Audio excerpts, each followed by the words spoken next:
আজি আকৌ এই আলু পৰঠাকে বনালা যে সদায় সদায় এইবোৰ খুৱাই কি আমাকো তোমাৰ নিচিনা শকত কৰাব বিচাৰিছা নেকি? মই কিন্তু এইবোৰ খাবলৈ একেবাৰে বেয়া পাওঁ।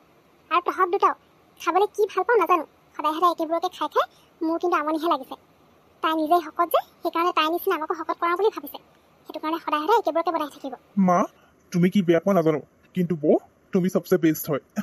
তোমাৰ হাতৰ এইবোৰ সদায় সদায় বেলেগ বেলেগ ধৰণৰ পৰঠা খাই মোৰ কিন্তু বিৰাট ভাল লাগে দেই। মোক আৰু বেলেগ একো নালাগে, অকল তোমাৰ হাতৰ এই পৰঠা কেইখন পালেই হৈ গৈছে আৰু। দাদা তই কি কওঁ, মই ঠিক কথা কৈছো ন? অ ভাইটি তই ঠিক কথা কৈছ, মোৰ কিন্তু পৰঠা খাই বিৰাট ভাল লাগে। আৰু তোৰ বয়ে ইমান টেষ্টি টেষ্টি পৰঠাবোৰ বনায়। অকল পৰঠা বুলিয়ে নহয়, তোৰ বয়েতো যি বনায় সেইটো খাবলৈ বহুত বেছি টেষ্টি হয়। কিন্তু মায়ে কি কাৰণে বেয়া পায় সেইটোহে বুজি নাপাওঁ। মা তোমাৰনো কি প্ৰব্লেম আছে? পৰঠাকেইখন ইমান টেষ্টিকৈ বনাইছে, তুমি একো খাবলৈ বেয়া পোৱা? সদায় বেলেগ বেলেগ ধৰণৰ বনায়, সদায় একেবোৰকে নবনাই নহয়। তুমি যে সদায় সদায় ইমান খং কৰি থাকা, খাইছোচোন এবাৰ। তহঁতে ইমানকে খাবলৈ পাৰ বুলি মই এইবোৰ ইমানকে খাবলৈ নোৱাৰো। সদায় সদায় একেবোৰকে খাই খাই মোৰ আমনি লাগিছে। এখনেই হৈ যাওঁ মোৰ। আৰু তহঁতেও এতিয়া ইয়াত কথা পাতি পাতি বহি থাকিব নালাগে, হৈ গ'ল বহুত খালি। এনেকৈ খাই খাই দেখিছো এদিন তহঁতিও বেমাৰত ভুগিবি। এতিয়া তোৰ কলেজ যাব নাই নেকি? আৰু তই অফিচলৈ কেতিয়া যাবি? সোনকালে যা, ইয়াত এইবোৰ খাই থাকিব নালাগে ইমানকে। বাবা শুনচোন, তোৰ আজি অফিচত ঢেৰ কাম আছে নেকি? তই যদি পাৰ অকণমান সোনকালে আহিবিচোন, অফিচৰ পৰা এঠাইলৈ যাবলৈ আছে ভাল কাম এটাত। গতিকে তই অকণমান সোনকালে আহিবি দেই। অ হয় নেকি মা? নাই মোৰ তেনেকৈ ইমান কাম নাই, সোনকালে আহিব পাৰিম বাৰু। কিন্তু দৰকাৰী কাম বুলি ক'লা যে, ভাল কাম বুলি ক'লা, কি কামনো কথাটো কোৱাচোন, তেতিয়াহে আকৌ মই সময় উলিয়াই আহিব পাৰিম সোনকালে অকণমান। মানে তোৰ ভাইটিৰ কাৰণে যে এই ভাল ঘৰৰ ছোৱালী এজনী বিয়াৰ প্ৰস্তাৱ আহিছে, তাকে তেওঁলোকে আজি মাতিছে আকৌ। মই ভাবিছোঁ তই আৰু মই কৈ প্ৰথমতে ছোৱালীজনী চাই আহোঁ কেনেকুৱা কি, ভাল লাগিলে তেতিয়া আহি পিনে আমাৰ সৰুক ক'ম আকৌ। এই তাৰপিছত সেই বিয়াখন ঠিক কৰিব লাগিব, সেইকাৰণে প্ৰথমতে আমি দুটাই চাই আহোঁগৈ বুলি ভাবিছোঁ। যদি পচন্দ নহয় পিছত ইও এনেই যোৱা হ'ব যে, সেইকাৰণে ইয়াক নকওঁ এতিয়া। তই মই গৈ আহিম, তই তেতিয়াহ'লে সোনকালে আহিবি দেই, দেৰি নকৰিবি। অ হয় নেকি মা? এইটোচোন বৰ ভাল খবৰ। ঠিক আছে হ'ব দিয়া মা, মই তেতিয়াহ'লে আজি অফিচৰ পৰা অলপ সোনকালে গুচি আহিম। তাৰপিছত তুমি মই গৈ ছোৱালীজনী চাই আহিমগৈ। সঁচাকৈ দেই, ছোৱালীজনী যদি তোমাৰ পচন্দ হৈ যায়, ভাইটিৰ বিয়াখন সোনকালে কৰাই দিব লাগে। আচ্ছা হ'ব মা, এতিয়া মই যাওঁ, গৈ পিনে অফিচৰ কামখিনি সোনকালে শেষ কৰি লওঁগৈ, তেতিয়া সোনকালে আহিব পাৰিম। আহিছোঁ দেই। মোৰ কিন্তু ছোৱালীজনী বৰ পচন্দ হৈছে দেই, সঁচাকৈ। মই একদম যেনেকুৱা বোৱাৰী বিচাৰিছিলোঁ তেনেকুৱা এজনীয়ে পাইছোঁ আৰু। একদম দেখাতো ধুনীয়া, এই বেছি শকত পাকতো নহয়, একদম ধুনীয়া আৰু মোৰ বৰ পচন্দ হৈছে। হেৰি নহয়, এতিয়া ছোৱালী মোৰ পচন্দ হ'লেই, গতিকে বিয়াৰ দিনবাৰ সোনকালে লৈ পিনে আৰু ইহঁতৰ বিয়াখন সোনকালে পাতি দিয়াহে কথা আৰু। মোক সোনকালে সৰু বোৱাৰী এজনী লাগে পাই। হয় নেকি বাইদেউ? আপোনাৰ যদি ছোৱালী পচন্দ হৈছে আমিনো কি ক'ম? আপোনালোকে সোনকালে কৰিব বিচাৰিছে যদি আমাৰ একো আপত্তি নাই। ডাঙৰ বোৱাৰী, এইবোৰ কি? তুমি আজি আকৌ আলু পৰঠা বনালা? তুমি সদায় সদায় আমাক এই পৰঠাবোৰ খুৱাই খুৱাই কি কৰিবলৈ বিচাৰিছা কোৱাচোন? মই সেইটো একো ধৰিব পৰা নাই। এদিনো বেলেগ কিবা এটা বনাব নোৱাৰো নেকি ব্ৰেকফাষ্টত? সদায় যে আলু পৰঠাকে বনাই বনাই খুৱাই থাকা। মা মই একো কৰিব বিচৰা নাই, আপুনি কিয় খং কৰিছেনো? প্ৰথমে খাই চাওকচোন কেনেকুৱা হৈছে কওক। আপুনি জানেইচোন মই বনায়ো ভাল পাওঁ আৰু নিজে খায়ো ভাল পাওঁ, আৰু সদায় বেলেগ বেলেগ ধৰণৰ বস্তু বনাই বেছি ভাল পাওঁ। আজি পৰঠাটো অকণমান বেলেগ ধৰণে বনাইছোঁ। এতিয়া আপুনি নোখোৱাকৈ এনেকৈ মোক খং নকৰিবচোন। খাওকচোন খাওক, কেনেকুৱা লাগিছে কওক। মা তুমি খোৱা নোখোৱা নাজানো দেই, দাদা আৰু মোৰ কাৰণেতো বৰ চবচে বেষ্ট। বৰ হাতৰ পৰঠা খাই খাই আমাৰ কেতিয়াও আমনি নালাগে, আমাৰ কাৰণে এইখিনি চবতকে ভাল। বৌ থেংক ইউ ছ' মাছ, সঁচাকৈ তুমি বহুত ভাল আছা। বৌ আমাৰ টিফিনতো পৰঠা পেক কৰি দিছে নহয়। মোৰ লগৰবোৰে খাই যে বহুত বেছি ভাল পায়, কৈ থাকে এদিনকৈ পৰঠাটো খুৱাবলৈ ঘৰলৈ আনিবলৈ। দিব্যা তোমাৰ কি হ'ল? তুমি খোৱা নাই যে, কিবা হ'ল নেকি? নে তুমি এইবোৰ খাবলৈ বিচৰা নাই? কি কৰিবা আৰু উপায় নাই। মোৰ ডাঙৰ বোৱাৰীজনীৰ ওপৰত কেতিয়াবা খঙে উঠে। ৰাতিপুৱা ব্ৰেকফাষ্টত পৰঠাৰ বাহিৰে একোৱে বনাব নাজানে যেন। মা মই ৰাতিপুৱা ৰাতিপুৱা ইমান অইলি পৰঠা খাব নোৱাৰো দেই। পৰঠাত কিমান বাটাৰ আছে, এইবোৰ ৰাতিপুৱা ৰাতিপুৱা খালে মানে মই একেবাৰে শকত হৈ যাম, আৰু মই শকত হ'বলৈ একেবাৰে নিবিচাৰোঁ। বাইদেউৰ কথা বেলেগ, বাইদেউ শকত আছে আৰু তেনেকৈ ভাল পায়, কিন্তু মোৰ তেনেকৈ একদম ভাল নালাগে। বাইদেউ এইবোৰ মই নাখাওঁ, আৰু আপুনি এইবোৰৰ বাহিৰে বেলেগ একো বনাব নাজানে নেকি? হ'ব দিয়ক, মই মোৰ কাৰণে বেলেগ কিবা এটা বনাই দিম। তুমি ঠিকেই কৈছা, ময়ো এইবোৰ ৰাতিপুৱা ৰাতিপুৱা খাবলৈ একেবাৰে পচন্দ নকৰোঁ, কিন্তু উপায় নাই, কি কৰিম আৰু। ডাঙৰ বোৱাৰীয়ে সদায় একেবোৰকে বনাই দিয়ে। বোৱাৰী এতিয়াৰ পৰা তুমি আহিলা নহয়, এতিয়াৰ পৰাহে দেখিছোঁ বেলেগ বেলেগ বস্তু কিবা খাবলৈ পাম আৰু। হ'ব দিয়া বোৱাৰী, যোৱা তুমি গৈ বনোৱাকৈ মোৰ কাৰণে বনাবা।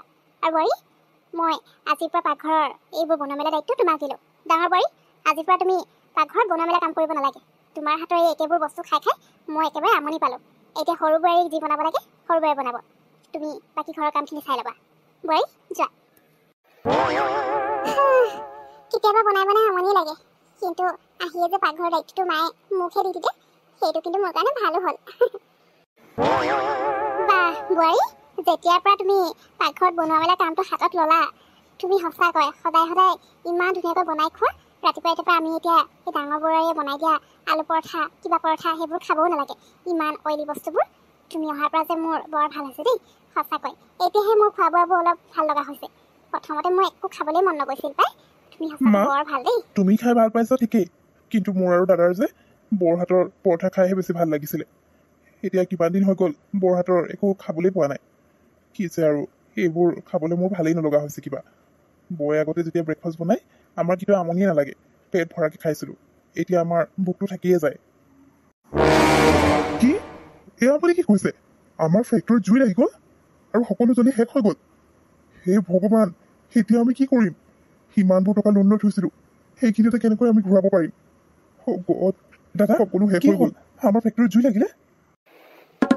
মা, আপোনালোকে যদি ভাল দেখে মই এখন ধাবা খুলিব বিচাৰিছোঁ। মইতো এনেও ভালকৈ সকলো বস্তুৱে বনাবলৈ জানো, গতিকে ধাবা এখন খুলিলে ভাল হ'ব। আমাৰ ইমানবোৰ টকা লোন লোৱা হৈছিল, সেইখিনি টকা যদি আমি কেনেবাকৈ ঘূৰাই দিব পাৰোঁ, তেতিয়া আমি আমাৰ ঘৰটো ঘূৰাই ল'ব পাৰিম। নহ'লে কিন্তু আমি সদায় এনেকৈয়ে থাকিব লাগিব। কোনো দৰকাৰ নাই ধাবা খোলাৰ কথা ক'বলৈ আহিছ। কিহৰ ধাবা খুলিব লাগিছে? সেইবোৰ কৰি থাকিবলৈ কোনো দৰকাৰ নাই। সেইবোৰ কোনে খাবহি? ধাবাখনৰ সেই আলু পৰঠা, পনীৰ পৰঠা এইবোৰকে বিকা হ'ব, সেইবোৰ কোনো নাখায়। সেইবোৰ বনোৱাৰ কোনো দৰকাৰ নাই। আজিকালি মানুহে ইমান তেল দিয়া বস্তু কোনো নাখায়। মা, আপুনি নাখাব পাৰে, কিন্তু বহুতে সেইবোৰ খাই ভাল পায়। আৰু মইতো ভালকৈ টেষ্টিকৈ বনাব জানো, কিয় নাখাবনো মানুহে?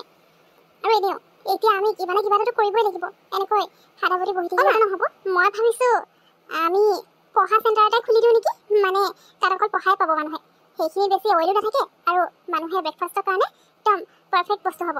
তেনেকুৱাকৈ এখন খুলিব লাগে নহ'লে। অঁ সৰু বোৱাৰী, তুমি ঠিক কথা কৈছা। পঢ়াৰ হেৰি এখন খুলিলেহে বেছি ভাল হ'ব। সেইবোৰ বেছি তেল দিয়া বস্তু নহয়, মানুহে ৰাতিপুৱা খাই পেটো ভৰিব, ভালো পাব খাবলৈ। সেইটোৱে কৰিব লাগিব। নাই মা, প্ৰিয়ংকাই ঠিকেই কৈছে। আমি ধাবা এখন খুলিলে বেছি ভাল হ'ব। আজিকালি ধাবাবোৰ খুব চলিছে, মানুহে ৰাতিপুৱাৰ সময়ত পৰঠা এইবোৰ খায়ো খুব ভাল পায়। গতিকে সেইখন খুলিলেহে বেছি ভাল হ'ব। প্ৰিয়ংকা, আমি তোমাৰ লগত আছোঁ, তোমাৰ কাৰণে এখন ধাবা খুলি দিম। বৰ ধুনীয়া টেষ্ট দেই পৰঠাখনৰ। আজিলৈকে মই এনেকুৱা পনীৰ পৰঠা ক'তো খাই নাই পোৱা। ইমান সোৱাদ খাবলৈ, বৰ ভাল লাগিছে।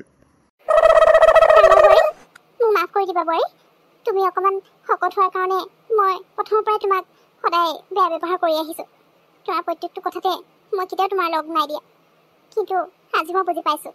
আজি তুমি নাথাকিলে মানে আমি হয়তো নিজৰ ঘৰটো ঘূৰাই নাপালোঁ হয়। তুমি তোমাৰ সেই ধাবাখন আৰম্ভ কৰাৰ কাৰণে সেইখিনি টকাৰে লোনটো মাৰিব পৰা গ'ল আৰু আমাৰ নিজৰ ঘৰটো ঘূৰাই ল'ব পাৰিলোঁ। বোৱাৰী, তুমি এতিয়াৰ পৰা অকলে কৰিব নালাগে। তুমি আৰু অকলে কিমান কষ্ট কৰিবা? এতিয়াৰ পৰা মই আৰু সৰু বোৱাৰীয়ে তোমাৰ লগ দিম। তোমালোকে অকলে ইমানবোৰ কৰিব নালাগে। আমি আমাৰ ধাবাখন আৰু ডাঙৰ কৰিব লাগিব। আৰু এতিয়াৰ পৰা মই আপোনাৰ লগ দিম। বাইদেউ, মোকো আপুনি বেয়া নাপাব। মই ভাবিছিলোঁ আপুনি ধাবাখন দিলে মানে ইমান এটা নচলিব।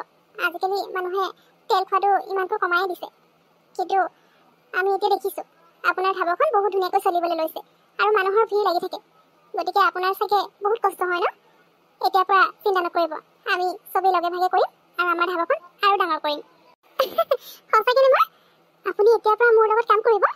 মা, কথাষাৰ শুনি মোৰ বহুত ভাল লাগিলে আৰু মোৰ কাকো বেয়া পাই থকা নাই নহয়।